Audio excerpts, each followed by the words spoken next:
Hi Vogue, it's Juliette. These are my secrets to how I catfish the internet. Honestly, Vogue should really feature me because that was a really good intro. Hey y'all! So today I was feeling inspired and I thought, you know what? Let's just get dressed up for no reason and just take pretty pictures and videos. You know what? Tomorrow's not promised, so why not get dressed up today? So I'm gonna bring you guys in on that journey. It's just gonna be a chill, chit-chat, get ready with me type of thing. I don't know if I would classify this as a tutorial because I don't think you're gonna learn anything from this, but just come along for the ride. All right, so we're just gonna get right into the meat and potatoes here. We're gonna start with some foundation, but first, spray this dirty behind beauty blender that I probably need to wash, but I won't right now because I'm lazy.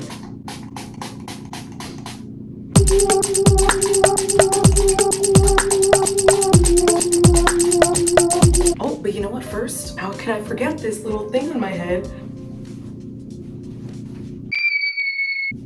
Oh, yikes. We're just gonna look past this. It's getting worse. Let's get this little baby going. I look so wild, but trust me, it's all gonna come together.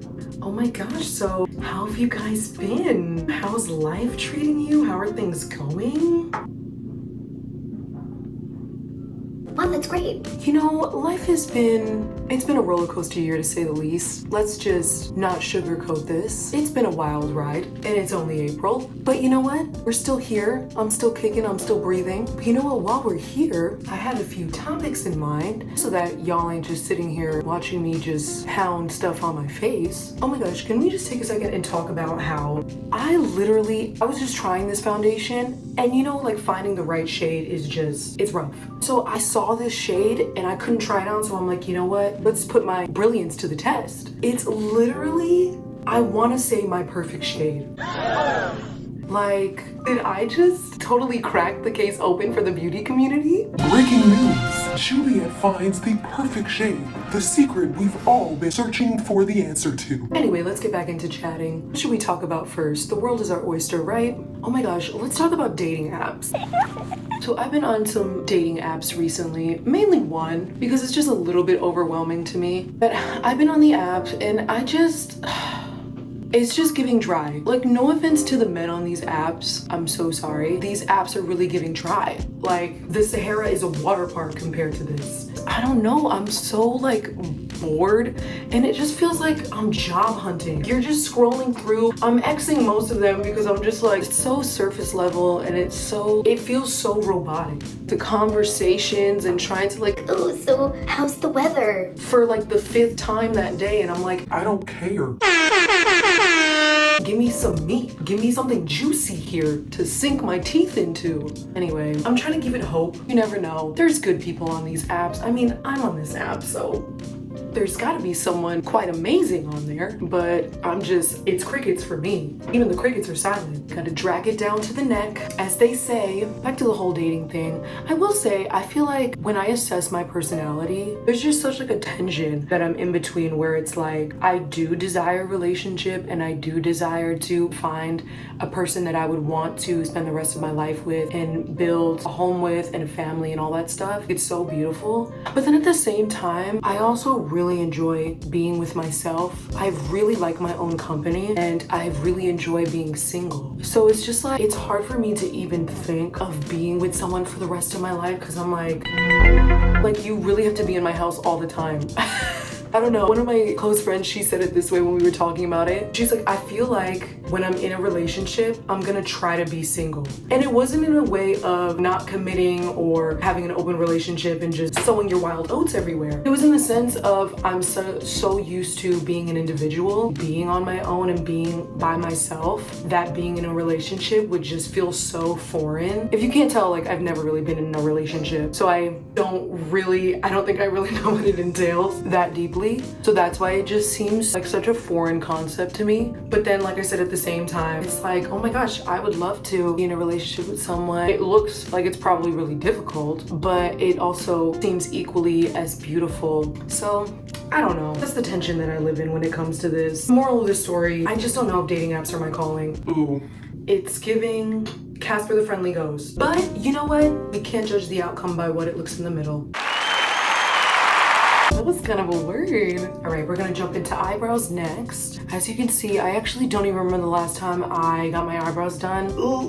But you know what? I feel like the whole messy brow is in, so we're just gonna roll with it. So we're just gonna use this brow gel. It's an e.l.f. Cosmetics brow gel. I picked it up. I feel like it does the job.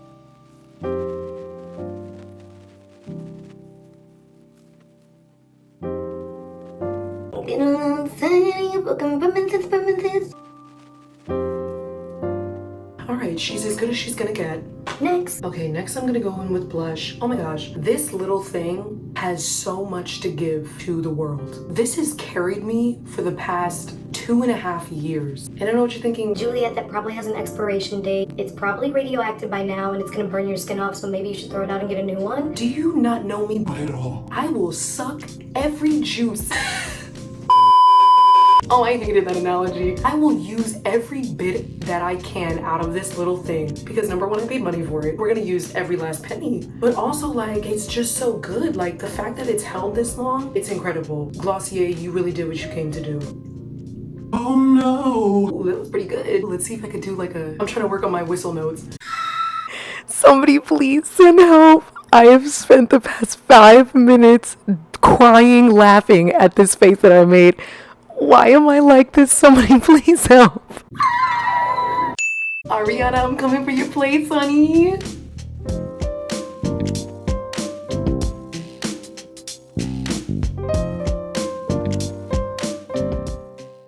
So what should we talk about next? You know what, since we're doing makeup, why don't we talk about beauty standards? Why don't we dive in deep? I feel like we're at this point in our relationship where we could just really be this open and honest and vulnerable with each other and talk about anything and everything. Aww. So I did a couple of photo shoots recently. Pics are coming to the gram soon. I already posted some, like and follow. But I had this moment while I was doing one of the photo shoots. For the most part, I'm pretty comfortable in front of the camera being photographed. I'm not saying 100%, but for the most part, once I get into the zone, once I get like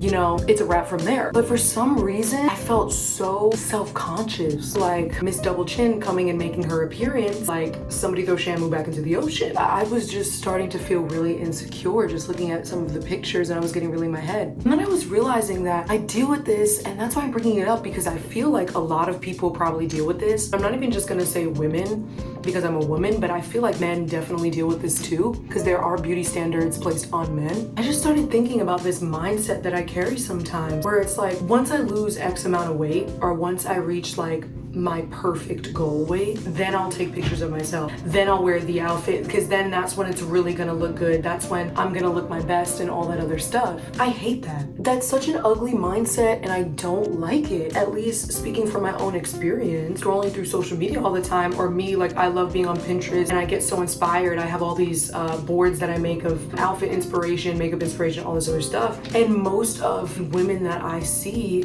are tall and very thin, which this isn't shaming that body type because it's beautiful, but then it also causes me to internalize and think, if this is all that I'm seeing, then this must be the only way to be considered beautiful. So I have to get myself that thin enough, then I can wear the outfit and people will think that I look good. When it's like, no honey boo boo. God created you with his imagination, his creativity, and he did a really good job.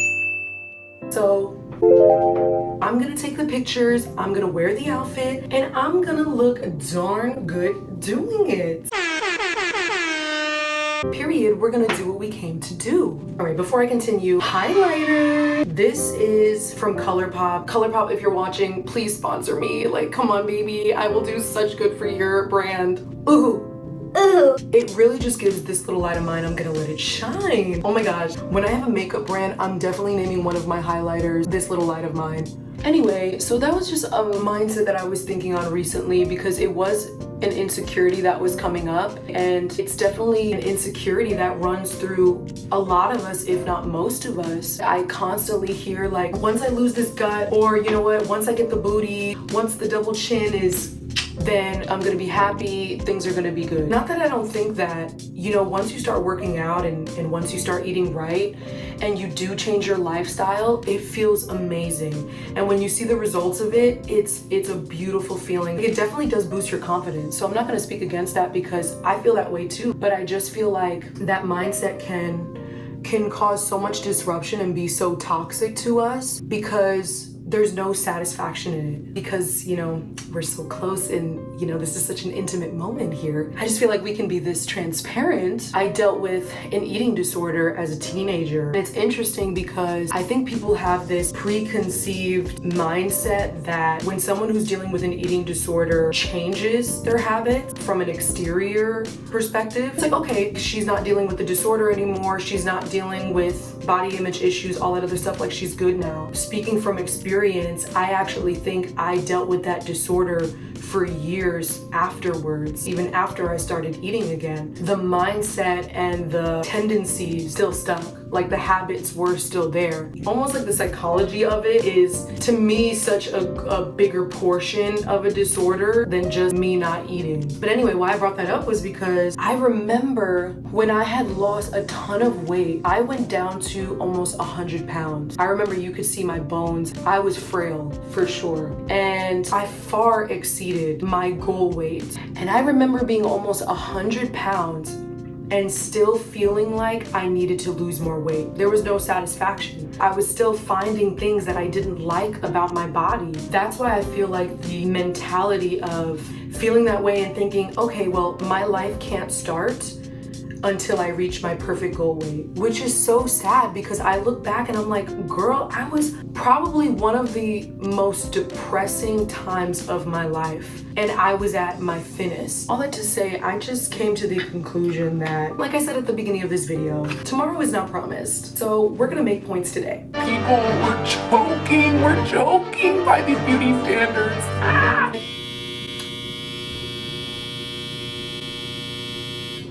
Oh my gosh. My dryer makes this alarm like the world is ending. Anyway, that's enough of my TED Talk on this. Next step. First, let me clean this up. Ooh, it's giving... Clean it up, Coco Worm. We're gonna do something a little fun today. I think I'm gonna do like a really nice pop of color eyeliner. Life's too short to not have a little fun with your makeup. Let's dive into the next topic, shall we? Body hair. Long answer, women have body hair. Short answer, Get over it. I'm not trying to get all free the nipple feminist right now. Listen, the weather's getting warmer, so it means it's time to shave the beast. It's time. I have put it off. She had her fur for the winter, but it got me thinking, let's just be real here. I don't be shaving for like most of the year. For my future husband out there, like, Hubby, if you're watching. you're just gonna have to deal with the fact that I'm probably not gonna have my legs shaved for most of the year. And you know what? You're gonna love me regardless. But anyway, I just thought about this because I'm like, if I were to walk out with my unshaved underarms, wearing a top where like you could see my underarms, my unshaved legs, all that, I feel like people would probably think it was offensive and look at me like I have poor hygiene or I'm dirty. I don't care, like I don't take care of myself. It's so interesting to me, like why that would be. So I'm just like, is that just another standard? Where I think about this, and listen, it's not me like, ladies, if you want to shave or if you don't want to shave, like do whatever you want, it's your body. So I'm not really like coming for either or necessarily, but it's just this mindset where I'm realizing like, do I shave because I actually want to be hairless and I actually want to shave? Or do I shave because I'm concerned about how I'm being perceived? All that to say, I bought a razor the other day and I am gonna shave, so. Do whatever you want, ladies. Now we're getting to the fun stuff. I'm gonna do this blue eyeliner. Oh my gosh. The next 5 minutes is just gonna be me having anxiety over putting on eyeliner. Oh my gosh, this is my downfall. This is my downfall. No. I just got some mascara on my lip. I'm being mad dramatic. I could just wait till it dries and then clean it up.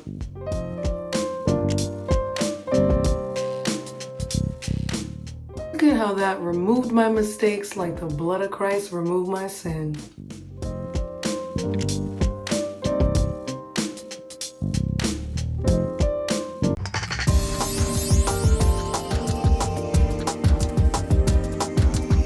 Now I'm gonna jump into the hair. I've been using this Revlon, the hairbrush thing that I've seen all over TikTok and stuff. Hashtag not spons, but hashtag should be. This thing is a game changer. 100 out of 10. Would recommend. You're gonna see it in action. Oh yes. I'm just re-wetting it a little bit because I washed it a couple of hours ago, and you do need to use this when your hair's wet. So I'll usually use it like right after I come out of the shower. So usually I'll part my hair. Okay.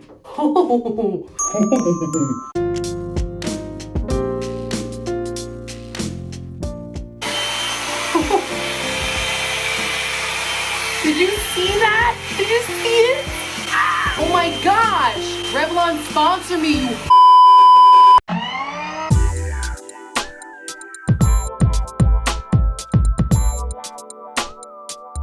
She's done. I feel like I just came from a salon. And I just used, like, you saw how easy that was? Just brushing through? Oh, my life is forever changed. Enough of the sponsorship portion. Last is the outfit.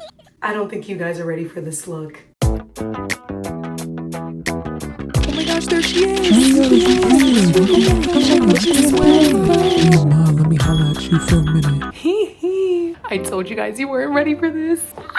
It's such like a Legally Blonde meets Paris Hilton early 2000s. I thrifted the blazer. I also thrifted the shoes. How cute are those? And then, okay, I know what you were thinking when you saw this. Like, Juliet, isn't that for dogs? and you know what? Yes, it is. But do I limit myself? No. So I will carry around this with my non-existent dog. Okay, and then the glasses, listen, I know it's like Dexter's Laboratory meets Edna Mode, but I just feel like it works with this. I'm obsessed. All right, y'all, this is my cue to biz out, but I hope you guys enjoyed. I don't think you gained any knowledge from this, but I hope you at least were entertained and you enjoyed yourself, and maybe I did give some pearls of wisdom. You kids keep me so young. I love you all, and I love us. I hope you have a beautiful, magical, wonderful day.